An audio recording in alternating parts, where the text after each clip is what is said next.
نحمده ونصلي ونسلم على رسوله الكريم. نن بچي منګ وایو چې الله رب العزت موږ ولې منو. الله رب العزت ولې منو؟ نو ګوره الله رب العزت موږ ځکه منو چې په دې کائنات کې نه یو وړوکی نه وړوکی څیز په خپله پیدا کېدی شي او نه په خپله هغه چلیدی شي. خبره پوه شوې؟ ګوره دا یو وړوکی ګاډی دی، دا یو وړوکی ګاډی دی.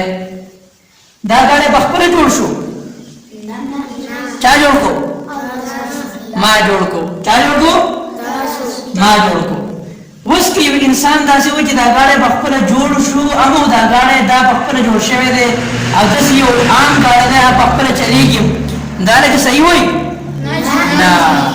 نو د دې وجې نه په دې کائنات کې وړوکي نه وړوکی څیز نه په خپله پیدا کېدی شي او نه په خپله چلیدی شي.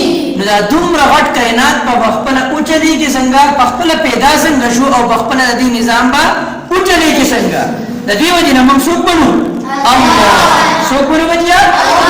الله. ګاډی نه په خپله پیدا کېدی شي او نه په خپله چلېدی شي د هغې نظام. په هغې چې به شاته د څه ګوري نو دغسې دا څومره دا غټ کائنات به څنګه پیدا شي او څنګه به نظام وچلېږي. نو د دې دغه یو ذات دی چې د هغې نوم الله پاک دی. یو ذات دی چې دا نظام یې پیدا کړی هم دی او چلی هم د هغې نوم الله پاک دی. ماشاءالله، جزاک الله خیر.